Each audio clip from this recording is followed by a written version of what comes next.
check the credential before you cuff me. Special Agent Marcus Cole stood beside a police sport utility vehicle outside First National Bank, his hands visible while Officer Brian Keller held an open federal credential wallet beneath the afternoon light. Marcus wore a charcoal suit and dark overcoat, the ordinary clothes he used for meetings that required discretion rather than attention. His sealed case folder rested on the vehicle hood beside his credentials. Keller studied the identification, then looked at Marcus with the same suspicion he had shown before seeing it. Everybody has a badge story. Marcus kept his voice level. Then verify mine. Officer Daniel Price stood near the patrol computer several feet away. His eyes moved from the credential to Keller. Brian, I can call the field office. Not yet. Marcus looked at Keller. Why not? Because I am still figuring out what you were doing outside that bank. I told you. I have a scheduled meeting inside. According to you. Marcus nodded toward the glass entrance. Ask the bank security manager. Keller glanced toward the doors but made no move. Across the sidewalk, Rachel Brooks had stopped near a parking meter with her phone raised. She had begun recording after hearing Marcus repeatedly offer identification while Keller continued questioning him. Above the bank entrance, security cameras covered the sidewalk. Marcus noticed them. Then he noticed the dark federal sedan stopping across the street. That vehicle can also be verified, he said. Keller's expression tightened. You seem very interested in telling me how to conduct this stop. I am interested in giving you information that resolves it. Price stepped closer. The credential has a verification contact. Keller kept his eyes on Marcus. Daniel, wait. Marcus's phone began vibrating inside the belongings tray on the patrol hood. The screen illuminated. Emily Parker. FBI Supervisory Agent. Keller saw the name. Do not touch the phone. Marcus did not move. I was not reaching for it. The call stopped. Seconds later, it began again. Price looked toward the screen. Brian, that says FBI Supervisory Agent. Keller gave a dismissive breath. A contact name proves nothing. Marcus nodded once. Correct. Call the field office independently. Keller stared at him. Marcus continued, verify the credential information. Call the field office. Ask the bank security manager whether he is expecting me. You do not have to trust anything I say. The bank doors opened. Thomas Grant, the security manager, appeared inside the lobby and looked toward Marcus through the glass. He started toward the exit, but another officer near the entrance asked him to remain behind the temporary perimeter.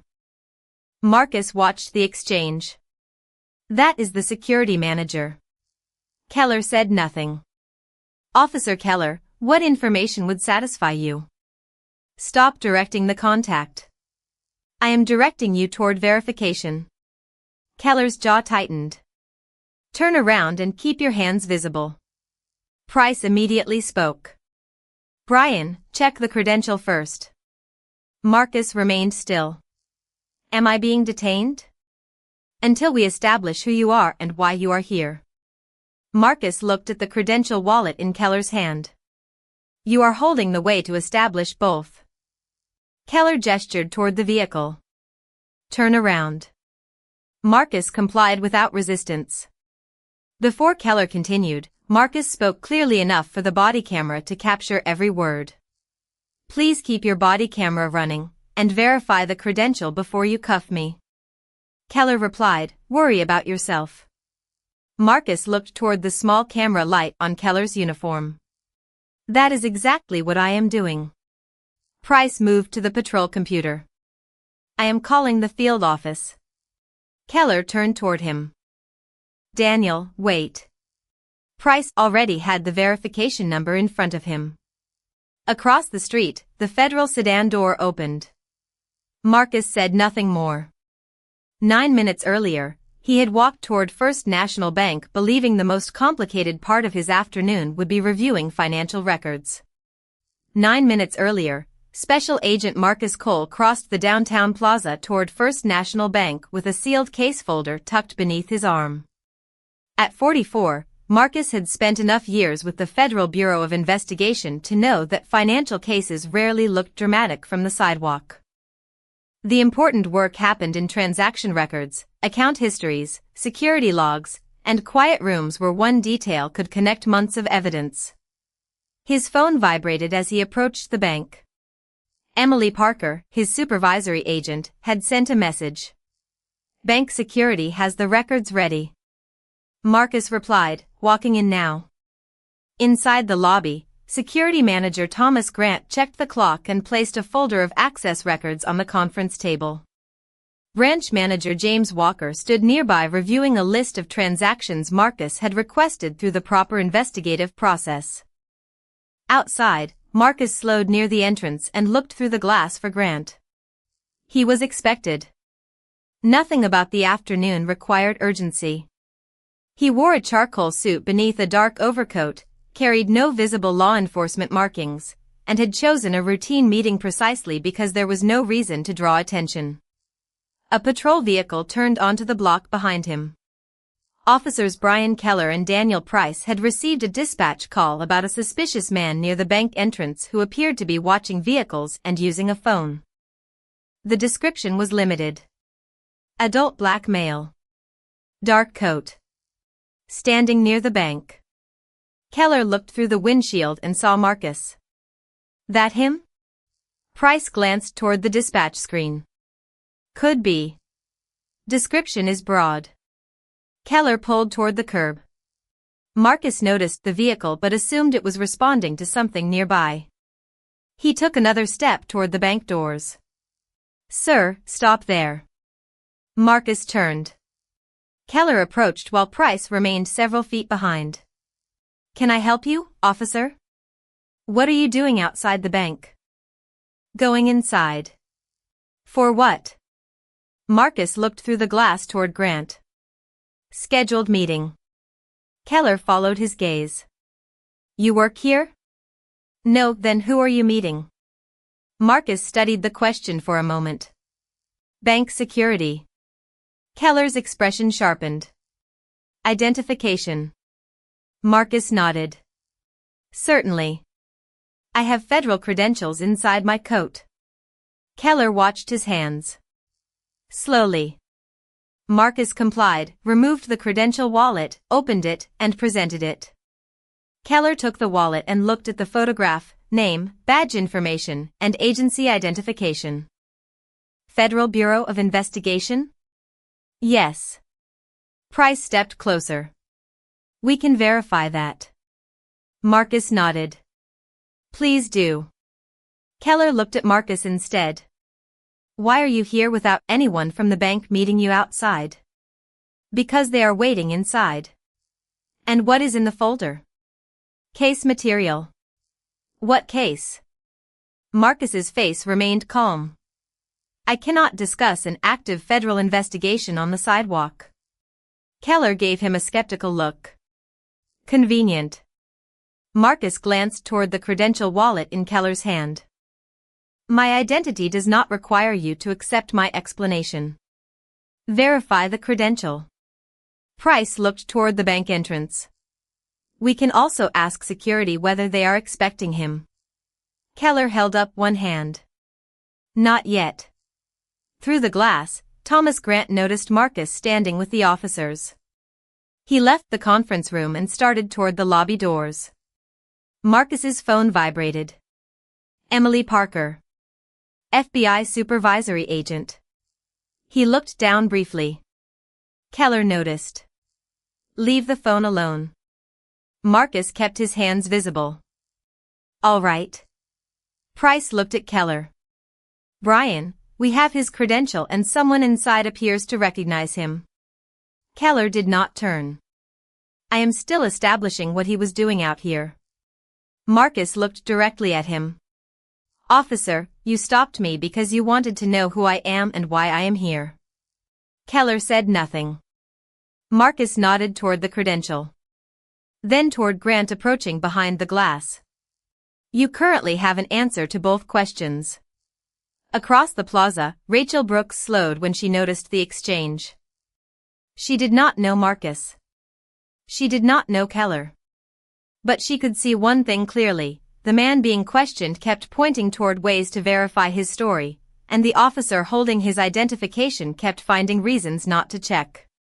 Rachel Brooks stopped near the edge of the plaza and raised her phone as Officer Brian Keller continued holding Marcus Cole's opened federal credential wallet. She began recording without stepping closer. Marcus noticed the phone but kept his attention on Keller. Officer, what information would satisfy you? Keller looked at him. Stop trying to manage the stop. I am trying to help you verify why I am here. Officer Daniel Price glanced toward the bank entrance. Thomas Grant had reached the glass doors and was clearly trying to speak with the officers from inside. Brian, bank security is coming out. Keller looked briefly toward Grant. He can wait. Marcus's phone vibrated again.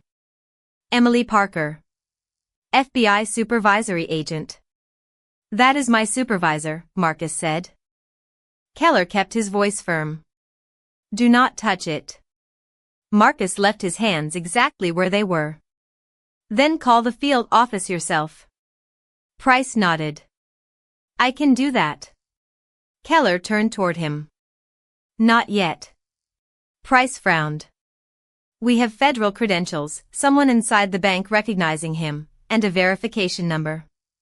What are we waiting for? Keller's expression tightened. I am still establishing whether his behavior matches the report. Marcus looked toward him. The report said I was standing outside a bank and using a phone. Watching vehicles. I was waiting for a meeting. According to you.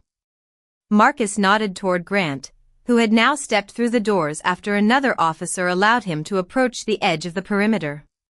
Ask him. Grant called from several yards away. Officer, I am Thomas Grant, bank security manager. We are expecting Agent Cole. Price looked at Keller. There it is. Keller did not release the credential. Sir, stay where you are. Grant stopped. I can confirm his appointment. Marcus spoke quietly. That is the third independent verification source. Keller looked at him. Turn around. Price immediately stepped closer. Brian, verify him first. Marcus remained still. Am I being detained? Until we establish your identity and purpose here. Marcus looked at the credential wallet in Keller's hand. My identity is in your hand. My purpose is standing outside the bank. Keller's jaw tightened. Turn around and keep your hands visible. Marcus complied. Rachel's phone captured the entire exchange. The bank cameras above the entrance captured it from another angle. Marcus's phone vibrated for the third time. Emily Parker. FBI supervisory agent. Please keep your body camera running, Marcus said. And verify the credential before you cuff me. Keller answered, stop worrying about the camera. The camera is evidence. Marcus's voice remained calm. Evidence seems important right now. Keller proceeded with the temporary restraint without any struggle from Marcus. Marcus stood beside the patrol vehicle, composed, while his credential wallet and sealed case folder were placed on the hood. Price looked at the verification contact printed with the credential information. I am calling the field office. Keller started to respond. Price was already dialing from an official line. The call connected. This is Officer Daniel Price. I need to verify federal credentials for a Marcus Cole. Silence followed while the information was checked. Marcus looked through the bank windows. Grant remained near the entrance, visibly frustrated. Across the street, a dark federal sedan pulled to the curb. The passenger door opened. Price listened to the voice on the telephone. His posture changed. Can you repeat that? He looked at Marcus, then at Keller. Confirmed. Special Agent Marcus Cole. Active Federal Bureau of Investigation credentials. Price listened again. Yes. Official investigative assignment at First National Bank confirmed. He checked the call timer. 42 seconds. Price lowered the phone. Brian, he is federal. Keller stared at him. You are sure? Price looked at the credential wallet lying on the hood. The field office is sure. At that moment, the woman from the federal sedan crossed toward the perimeter and identified herself to the nearest officer. Emily Parker. Marcus's supervisor. She saw Marcus standing beside the patrol vehicle under temporary restraint, then saw his credential wallet on the hood. Her expression became still. Which officer decided not to verify those credentials before restraining my agent? Price looked toward Keller.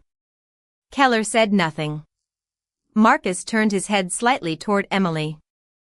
The body cameras are running. Emily met his eyes and understood immediately. Marcus looked back toward Keller. 42 seconds, he said quietly. That was all the truth needed once someone finally asked. Emily Parker stopped at the edge of the police perimeter and looked first at Marcus Cole, then at the federal credential wallet resting on the patrol vehicle hood. Agent Cole, are you all right? I am. Marcus's voice remained controlled. My credentials have now been verified. Officer Daniel Price nodded. I confirmed them directly through the field office. Active Special Agent. Official assignment at this bank. Emily looked toward Officer Brian Keller. When were those credentials presented? Keller hesitated.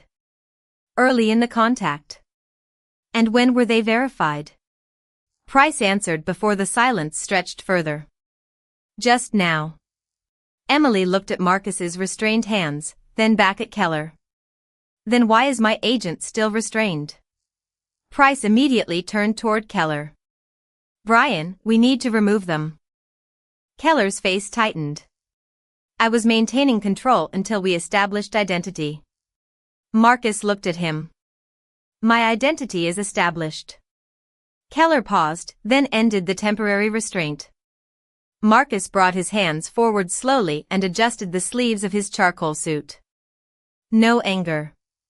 No dramatic gesture. He simply looked at the credential wallet on the hood. Emily picked it up and handed it to him. Marcus checked it once before returning it to his coat. Thomas Grant remained near the bank entrance. Agent Cole was scheduled to meet with me, he said. We have been expecting him. Keller looked toward Grant. That was not clear when we arrived. Grant frowned. I tried to tell you. Rachel Brooks continued recording from across the plaza. The bank security cameras remained fixed above the glass doors. Price's body camera was still running. So was Keller's. Emily looked toward Marcus. Do you want me to contact local supervision? Yes, Marcus said. But preserve the evidence first. Keller looked at him. Evidence of what? Marcus met his eyes. Of the entire contact. Not just the part after you learned who I was. Price lowered his gaze slightly. Emily took out her phone and made the notification through official channels. Police Chief Robert Sullivan arrived several minutes later after the incident had already been escalated through department supervisors. He approached without ceremony, listened to Price's verification summary, spoke briefly with Grant, then looked at Marcus. Special Agent Cole, I understand your credentials were available before you were restrained. They were. Sullivan turned to Keller. When did he identify himself as federal law enforcement? Near the beginning. Did he provide credentials? Yes, Chief. Did Officer Price offer to verify them? Keller hesitated. Yes. Sullivan's expression became still. Why did you tell him to wait? I believed Agent Cole was trying to control the stop. Marcus spoke quietly. I was trying to give you a way to end it. Sullivan looked toward Price. How long did verification take? 42 seconds. Sullivan glanced at the body camera on Keller's chest. Both recordings are preserved? Yes, Chief. Dispatch audio? Available. Sullivan looked toward Rachel. And civilian video? Rachel raised her phone slightly. I recorded most of it. Please preserve the original. I will. Sullivan turned back to Keller.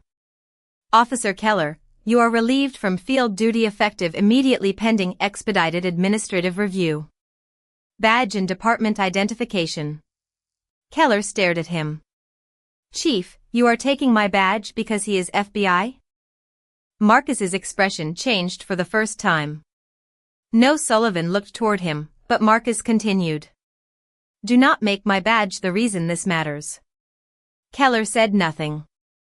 Marcus nodded toward the credential inside his coat. You should not be reviewed because you restrained a federal agent. You should be reviewed because you had evidence, multiple ways to verify it, a bank security manager confirming my appointment, and a partner asking to check, yet you kept treating verification like a challenge to your authority. Sullivan held out his hand toward Keller. The review will determine the findings. Keller slowly surrendered his badge and department identification. Marcus looked at Sullivan. And if the evidence supports him, document that too. Sullivan nodded. It will. Emily glanced toward the bank. Marcus, the records are still waiting. Marcus picked up his sealed case folder. Then we should get to work. Before entering, he looked once at Price. Thank you for making the call. Price nodded.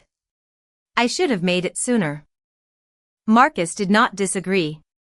He walked through the bank doors beside Emily.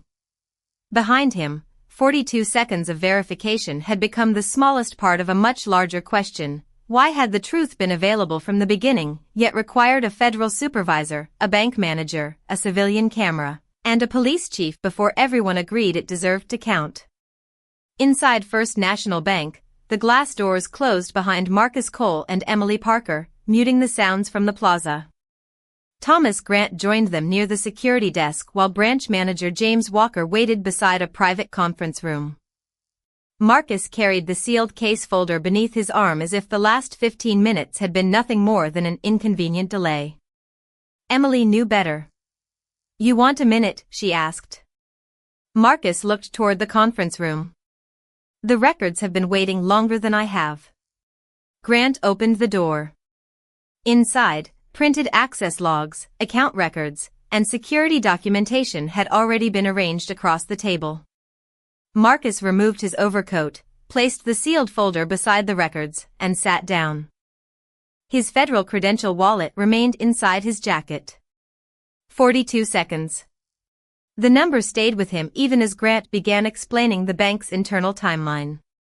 Across the plaza, Chief Robert Sullivan had already ordered Keller's and Price's body camera recordings preserved. Dispatch audio was retained. Bank surveillance covered the entrance from multiple angles. Rachel Brooks agreed to preserve her original phone recording. The field office verification call had its own timestamp. There would be little room for anyone's memory to improve the afternoon after the fact. Marcus listened as Grant explained a series of account access events connected to the investigation. He asked precise questions, wrote short notes, and returned to the work he had come to do. Halfway through the meeting, Emily's phone vibrated. She read the message and slid the screen toward Marcus. Local department confirms evidence preservation. Expedited administrative review opened. Marcus read it once. Good. Emily studied him. That is all? That is what should happen. The chief took Keller off duty immediately. Pending review. Marcus emphasized the last two words. Do not turn temporary action into a final finding. Grant looked surprised. After he restrained you? Marcus closed one of the bank files. Especially after he restrained me. Emily leaned back. Explain that. Marcus looked toward the bank windows. If I expect people to judge me by evidence instead of assumption, I do not get to abandon that standard when assumption would benefit me. Across town, Sullivan began watching the body camera footage. The first minutes were ordinary. Dispatch report. Bank entrance. Marcus standing outside. Keller approaching. Then the credential appeared. Sullivan paused the recording. Timestamp that. A department investigator marked it. The video continued. Price offered verification. Keller delayed. Marcus pointed toward bank security. Grant appeared behind the glass. Emily called repeatedly. Keller continued questioning. Marcus asked what information would satisfy him. No clear answer came. Then the temporary restraint. Sullivan stopped the footage again. When was the field office called? The investigator checked the log. Officer Price called afterward. Verification time? 42 seconds. Sullivan looked at the frozen image of Marcus's credential wallet on the patrol hood. 42 seconds after the call began? Yes, Chief. Sullivan resumed the recording. Price received confirmation. Emily arrived. Grant confirmed the appointment. The uncertainty collapsed almost instantly once verification was allowed to happen. Later that afternoon, Sullivan called Marcus. Agent Cole, we have begun the formal review. Marcus stood in the bank conference room while Emily and Grant organized the remaining records. Review the entire contact. We will. Including Officer Price. Sullivan paused. You want his conduct reviewed too? Separately. He tried to verify my credentials. That belongs in the record just as much as Keller delaying it. Sullivan nodded even though Marcus could not see him. Understood. And Chief, do not decide motive before the evidence supports it. You mean racial bias? Marcus looked through the glass toward the sidewalk where Rachel had been recording. I know what it felt like to stand there while evidence kept being discounted. I know what decisions were made. Your investigation has to determine why. Sullivan was quiet for a moment. That is fair. Marcus looked at the sealed case folder beside the bank records. Fair is the minimum. After the call, Emily asked, ready to continue? Marcus sat down and opened the next file. Yes. Outside, the plaza had returned to normal. Inside, the investigation Marcus came to conduct moved forward, while another investigation had begun with a simpler question. Why had a federal credential, a waiting bank manager, a partner offering verification, and 42 seconds of confirmation not been enough until the situation had already gone too far? By the next morning, Chief Robert Sullivan had synchronized 4 records into a single timeline: Brian Keller's body camera, Daniel Price's body camera, Rachel Brooks's phone video, and the Federal Bureau of Investigation verification call. Bank surveillance added a 5th angle. The sequence was remarkably simple once separated from the tension of the moment. Marcus Cole approached First National Bank for a scheduled meeting. Keller stopped him. Marcus complied. Keller requested identification. Marcus produced federal credentials. Price offered to verify them. Keller delayed. Marcus pointed toward bank security. Thomas Grant appeared and confirmed that Marcus was expected. Emily Parker called repeatedly. Marcus offered the field office as an independent verification source. Keller still treated those explanations as reasons for greater suspicion instead of opportunities to resolve it. Only after Marcus had been temporarily restrained did Price make the call. 42 seconds later, the field office confirmed Marcus was an active special agent assigned to official investigative work at the bank. Sullivan watched the footage again without sound. Marcus never attempted to enter after being told to stop. He never made an unexpected movement. His hands remained visible whenever Keller instructed him to keep them visible. The credential wallet spent much of the encounter either in Keller's hand or on the patrol vehicle hood. Sullivan restored the audio. "What information would satisfy you?" Marcus had asked. Keller never gave a clear answer. Sullivan paused the recording. An investigator beside him looked at the frozen frame. "That question may matter." "It does," Sullivan said. "Because if there was no answer, verification may never have been the real standard." Sullivan then opened Keller's personnel history. 3 previous complaints required closer review. One involved a black corporate attorney questioned outside an office building despite having valid access credentials. Another involved a black physician stopped near a hospital employee entrance during an overnight shift. The third involved a black information technology contractor arriving at a secured facility for scheduled maintenance. Different people. Different circumstances. Different legal issues. Sullivan wrote those words first. None automatically proved racial bias in Marcus's case. But each complaint included a similar allegation. Keller continued questioning after straightforward verification became available. Sullivan ordered the cases reviewed independently before anyone described them as a pattern. That afternoon, he called Marcus. "We have a preliminary timeline." Marcus stood inside the field office with his credential wallet beside a stack of financial records from the bank investigation. "Preliminary means unfinished." "Correct." "Then tell me what the records establish." Sullivan looked at his notes. "You complied with the initial stop. You presented federal credentials when requested. Officer Price offered verification. Bank security confirmed your appointment. Your supervisor attempted contact. Officer Keller delayed verification. Officer Price eventually called the field office, and confirmation took 42 seconds. Marcus looked toward the credential wallet. "And the restraint?" "Under formal review, including whether it remained reasonable after contradictory information accumulated." "Good." Sullivan paused. "We also found previous complaints involving Keller." Marcus became quiet. "Were they substantiated?" "Mixed outcomes. One resulted in counseling. Others closed without formal discipline." "Then do not use my case to rewrite them." Sullivan leaned back. "There are similarities. Similarities justify investigation. They do not prove motive." "Understood." Marcus picked up the credential wallet, then set it down again. "What about Price?" "Reviewed separately. His attempts to verify you are documented. Keep them separate." Sullivan was silent for a moment. "Agent Cole, do you believe Keller treated you differently because you are black?" Marcus looked through the office window.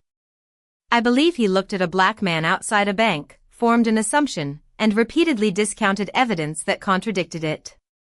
Sullivan waited. Marcus continued, "Whether your evidence establishes racial bias is your responsibility. Do not use my anger as a shortcut." "Fair enough. And do not use my federal badge as one either." Sullivan frowned. "Meaning?" Marcus touched the credential wallet. "If the lesson is that Keller should have been more careful because I was Federal Bureau of Investigation, then the next black man without a badge learns nothing."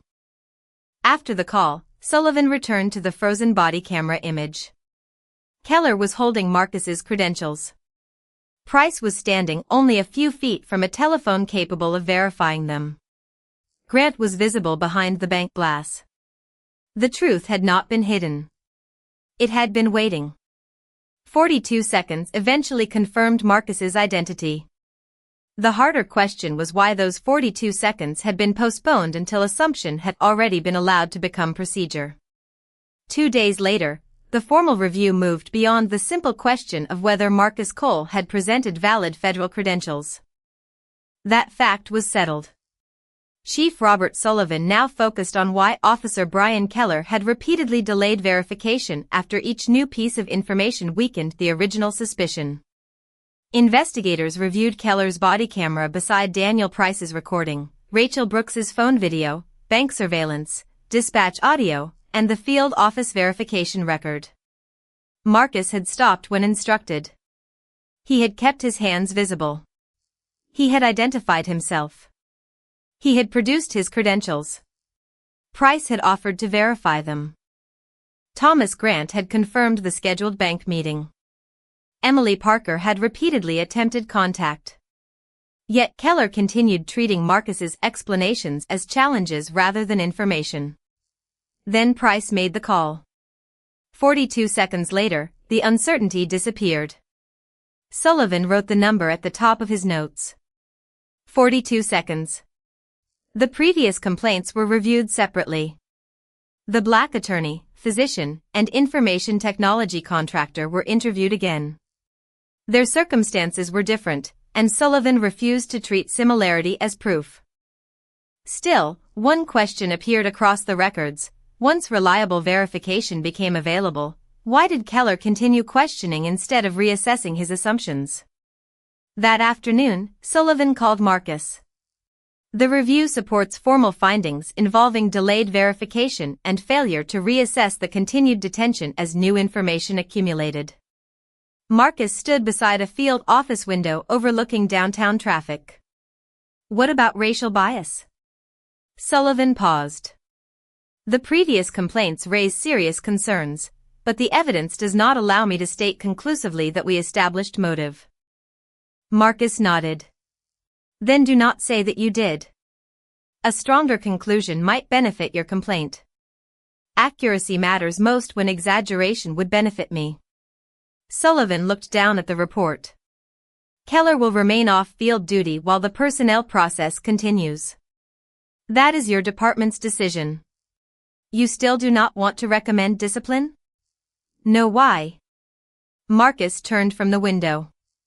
His credential wallet rested beside the bank records on his desk. Because I was the person detained. That does not make me the person qualified to decide his career. Sullivan remained quiet. Marcus continued, if the evidence supports discipline, follow it. If it supports retraining, follow that.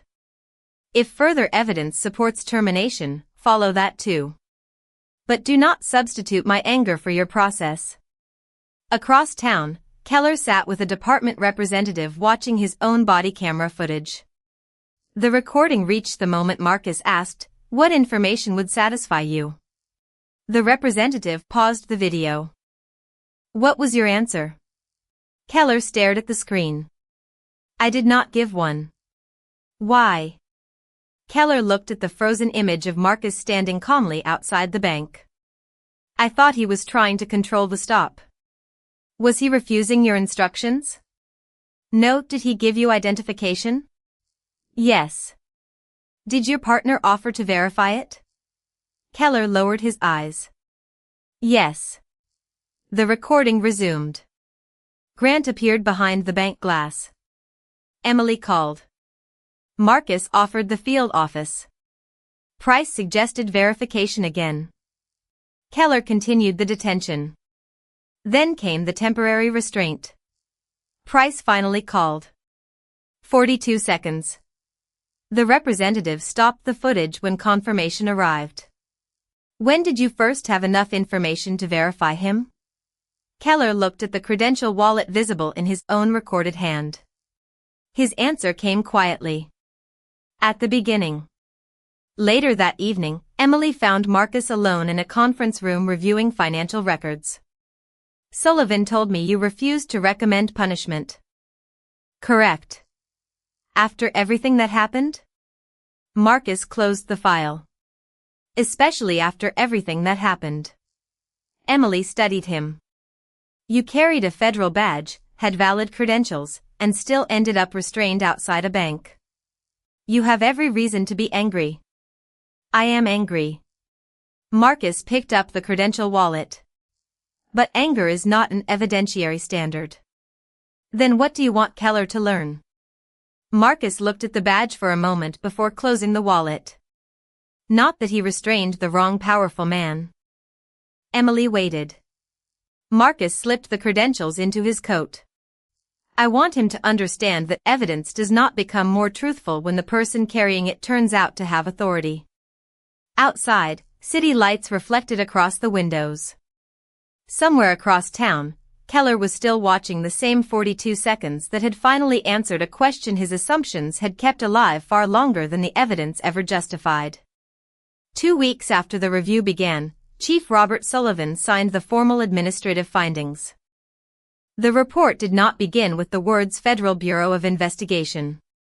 It began with the moment Officer Brian Keller received information that could be independently verified and chose not to verify it.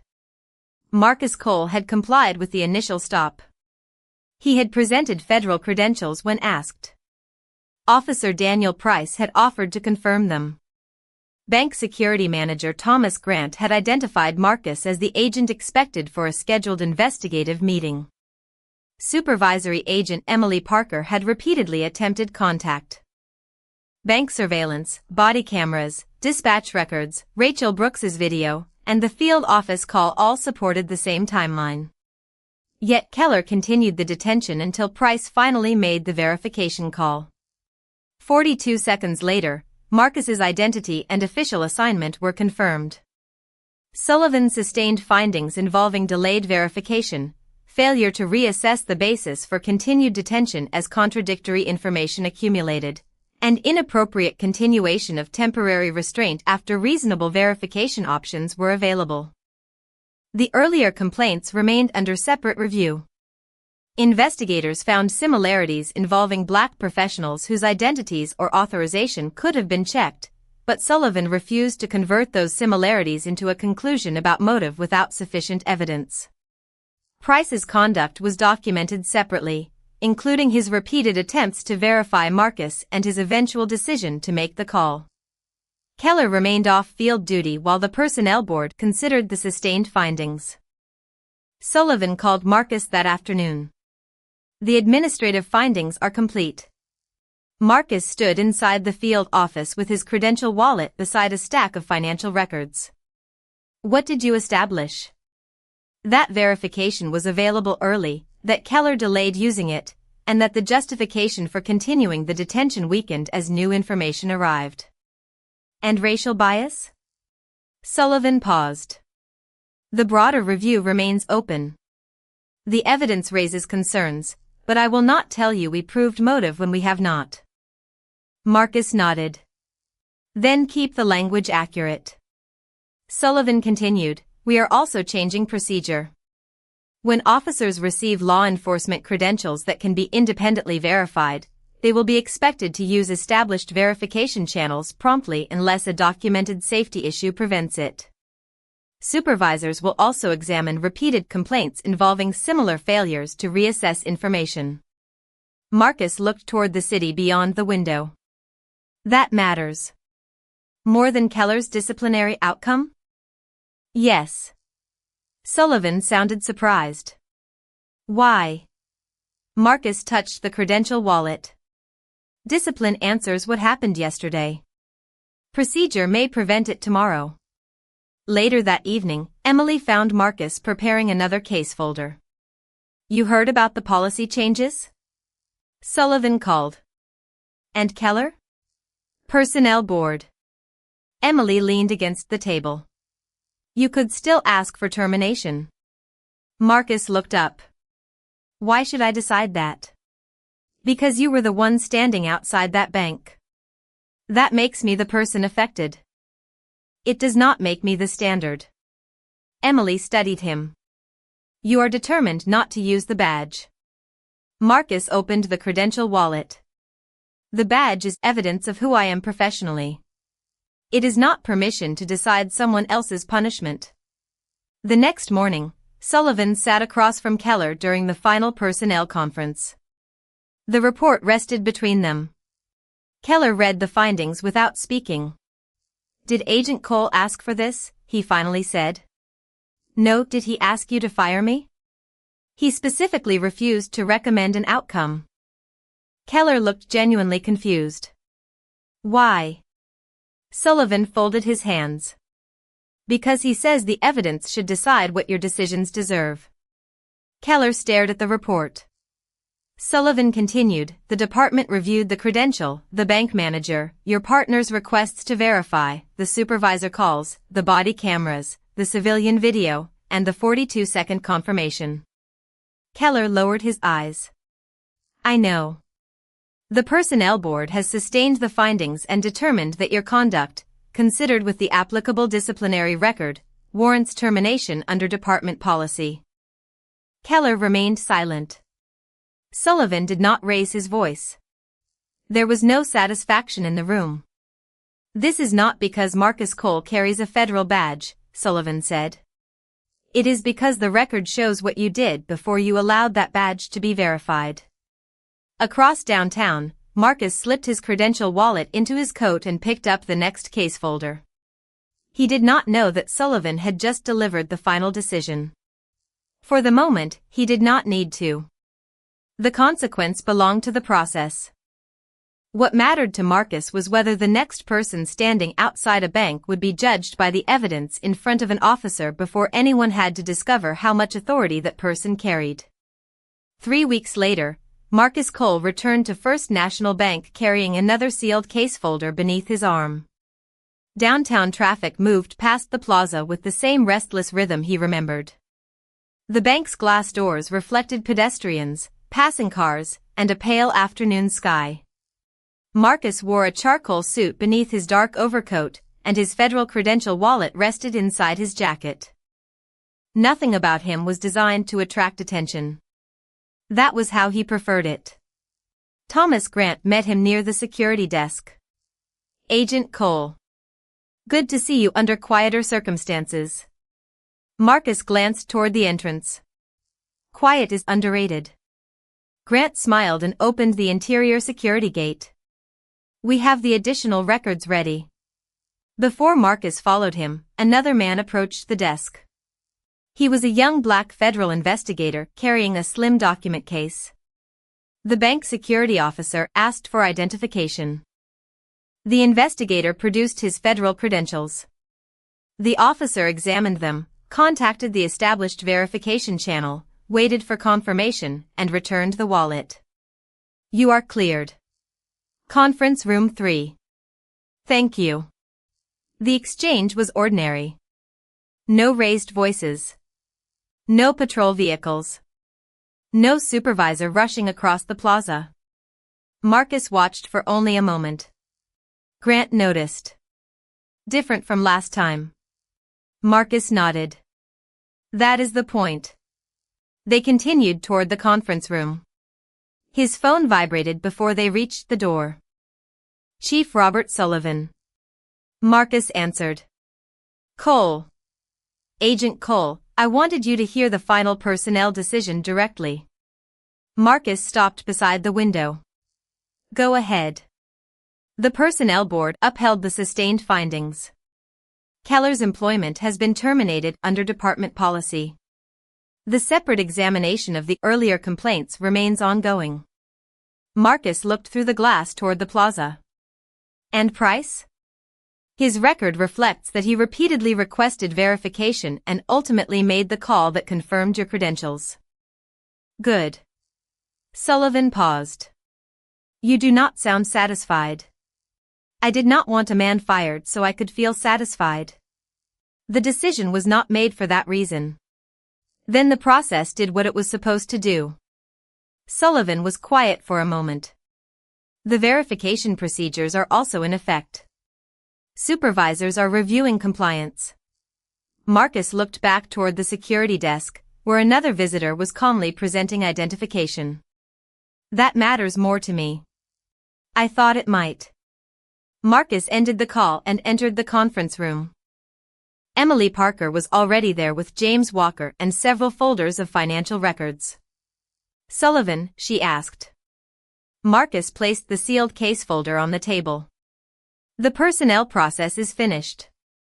Emily studied his expression. Keller? Terminated. How do you feel?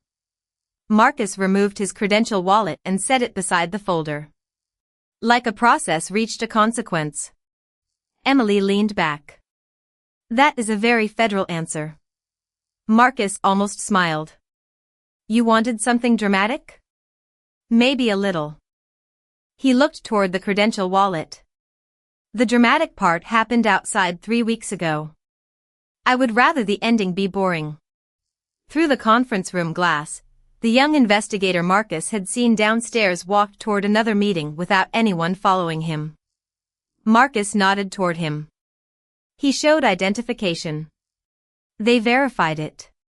He walked in. Emily looked. And nobody knew whether he was important. Exactly. Marcus opened the case folder.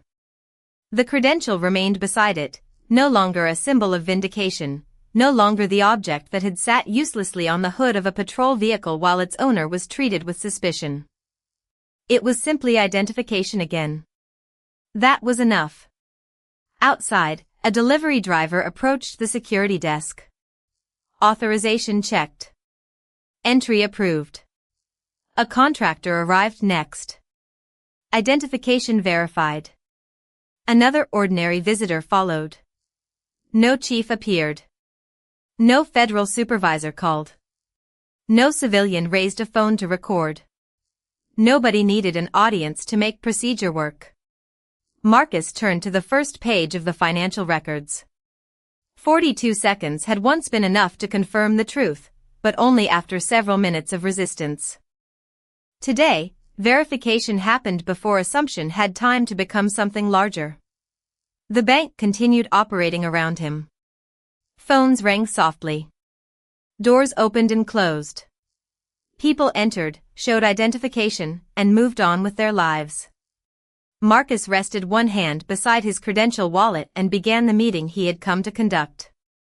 Outside the conference room, another person presented identification, another verification came back, and another ordinary afternoon remained ordinary because nobody had to prove they were powerful before the evidence in front of them was allowed to matter.